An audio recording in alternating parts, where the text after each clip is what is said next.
सुप्रभात, जय हिंद, जोहार दोस्तों। आज हम पढ़ेंगे चंद्रगुप्त नाटक की समीक्षा। चंद्रगुप्त नाटक जयशंकर प्रसाद द्वारा रचित प्रसिद्ध नाटक है। यह एक ऐतिहासिक नाटक है। इसके सभी पात्र ऐतिहासिक हैं, जिनमें चाणक्य, चंद्रगुप्त मौर्य, सेल्यूकस निकेटर, सिकंदर, ये सभी ऐतिहासिक पुरुष हैं। इसके सभी पात्र ऐतिहासिक हैं और ये नाटक एक प्रसिद्ध नाटक के रूप में उभरी है, जिस नाटक का रचना 1931 ईस्वी में हुआ था। ठीक है। चंद्रगुप्त नाटक छायावादी युग के प्रवर्तक जयशंकर प्रसाद द्वारा सन 1931 में रचित एक कालजयी ऐतिहासिक नाटक है। यह नाटक भारतीय इतिहास के स्वर्णिम काल मौर्यकाल या मौर्य साम्राज्य की स्थापना और मगध के उत्थान की पृष्ठभूमि पर आधारित है। प्रसाद जी ने तत्कालीन पराधीन भारत के नागरिकों में राष्ट्रीय चेतना और राष्ट्र प्रेम की भावना जगाने के उद्देश्य से इस नाटक की रचना की थी। प्रसाद जी ने ये नाटक की रचना स्वतंत्रता संग्राम के समय इसलिए किया था कि वो दिखाना चाह रहे थे कि हमारी जो पूर्वज थे, या तो हम इतिहास में किस प्रकार दूसरों को मतलब अपने राज्य में, अपने देश में घुसने नहीं देते थे, किस प्रकार उनका सामना करते थे। जब सिकंदर भारत आया था तो चंद्रगुप्त मौर्य या तो फिर राजा पोरस किस प्रकार उससे युद्ध लड़े थे, वही बताना चाह रहे थे। ठीक है। नाटक के तत्वों के आधार पर चंद्रगुप्त नाटक की तात्विक समीक्षा निम्नलिखित है। चंद्रगुप्त नाटक की समीक्षा देखते हैं। पहला पॉइंट डालेंगे, कथा वस्तु। नाटक की कथा वस्तु अत्यंत व्यापक और गौरवशाली है। यह संपूर्ण नाटक 4 अंकों और 44 दृश्यों में विभाजित है। इस नाटक में मुख्य रूप से इतिहास की 3 बड़ी घटनाओं को समेटा गया है। यूनानी आक्रमणकारी सिकंदर का आक्रमण और उसकी पराजय। यूनानी आक्रमणकारी जो सिकंदर था, उनके द्वारा जो भारत में लड़े गए जितने युद्ध थे उसके बारे में चर्चा है। और दूसरा, मगध के अत्याचारी राजा घनानंद के क्रूर शासन का। नंद वंश के अंतिम राजा भी थे घनानंद, वो बहुत क्रूर थे, तो उसका अंत और नंद वंश का विनाश। दूसरा घटना। तीसरा घटना है सेल्यूकस निकेटर के साथ चंद्रगुप्त का युद्ध और कार्नेलिया का विवाह।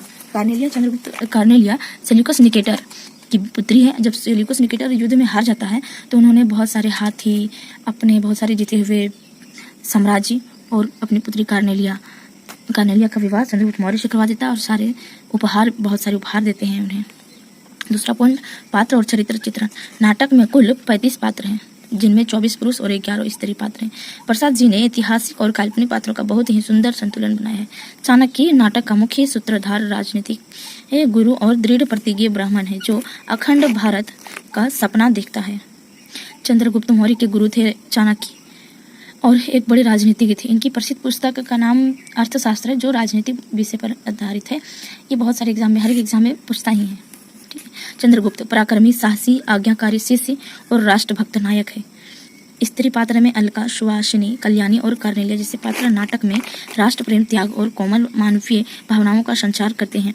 संवाद या कथोपकथन, संवाद योजना जो होता है, जब पात्र एक दूसरे से संवाद करते हैं, बातचीत करते हैं, उसे संवाद बोलते हैं। इस नाटक के संवाद अत्यंत तीक्ष्ण, कूटनीतिक और बौद्धिक है। चाणक्य और अन्य पात्रों के बीच की बातचीत राजनीति और दर्शन से भरपूर है। संवाद छोटे और प्रभावशाली हैं, जो कथा को आगे बढ़ाने में मदद करते हैं। कहीं कहीं संवादों में संस्कृतनिष्ठ भाषा के कारण वे थोड़े दुरूह अवश्य हो जाते हैं। चैनल को सब्सक्राइब जरूर कीजिएगा दोस्तों, और वीडियो को लाइक तो करना ही है। जो नए हैं वो चैनल को सब्सक्राइब करेंगे ही, और वीडियो को लाइक, नए पुराने सभी को करेंगे। ठीक है। लेकिन वे पात्रों की गरिमा के अनुकूल हैं, और ऐसे वीडियो को देखने के लिए चैनल को सब्सक्राइब कीजिए और बेल आइकन को जरूर दबाइए, ताकि हम जैसे ही वीडियो डालें आप तक तुरंत पहुँच जाए। इस पर बहुत सारे चैनल है, आपको नहीं खोज पाइएगा यदि एक बार ये वीडियो खत्म होकर चला जाए तो, इसलिए चैनल को सब्सक्राइब कर लीजिएगा। चौथा पॉइंट डालेंगे, देश काल और वातावरण। प्रसाद जी ने ईसा पूर्व 4वीं शताब्दी के भारत का सजीव चित्र खींचा है। तक्षशिला गुरुकुल का वातावरण, मगध का राजदरबार और युद्ध के मैदानों का चित्रण इतना यथार्थ मतलब सच्चे सजीव है कि पाठक उस कालखंड में पहुंच जाता है। नाटक में जब हम लोग पढ़ेंगे तो पूरा अच्छा से नाटक तो लगेगा, हम लोग भी वही काल में जी रहे हैं, हम लोग भी युद्ध देख रहे हैं, कार्नेलिया का विवाह देख रहे हैं, ऐसे लगने लगेगा। नाटक में प्राचीन भारतीय संस्कृति और गौरव का वातावरण पूरी तरह से विद्यमान है। भाषा शैली 500 पॉइंट डाल के लिखेंगे। नाटक की भाषा तत्सम प्रधान, साहित्यिक और संस्कृतनिष्ठ खड़ी बोली में रचित है। वीडियो को अपने दोस्तों को शेयर कर दीजिएगा, ताकि उन्हें भी ये वीडियो प्राप्त हो सके, वे भी अच्छे से एग्जाम में लिख सकें।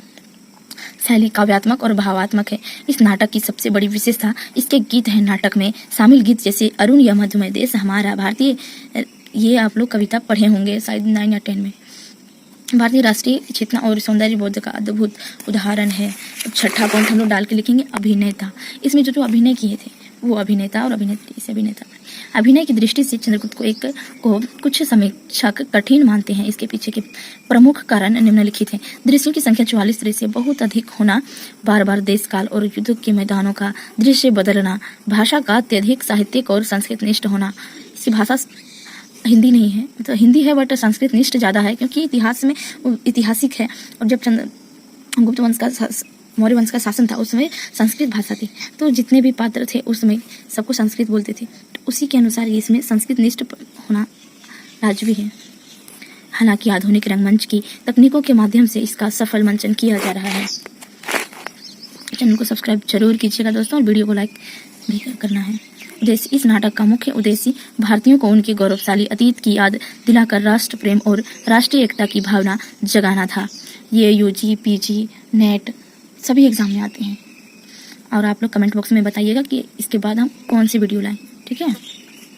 प्राधीनता के दौर, राष्ट्र प्रेम और राष्ट्रीय एकता की भावना जगाना था। प्राधीनता के दौर में रचित इस नाटक के माध्यम से प्रसाद जी ने यह संदेश किया नहीं होना चाहिए दिया कि जब देश पर बाहरी संकट आएगा, आंतरिक मतभेदों को भुलाकर एक होना ही राष्ट्र की रक्षा का एकमात्र उपाय है। निष्कर्ष रूप में देखेंगे, संक्षेप में कहा जाए तो चंद्रगुप्त केवल एक ऐतिहासिक नाटक नहीं है, बल्कि यह राष्ट्रवाद, राजनीतिक, कूटनीतिक, दर्शन और मानवीय संवेदनाओं का एक उत्कृष्ट दस्तावेज है। प्रसाद की नाटक कला का शिखर है।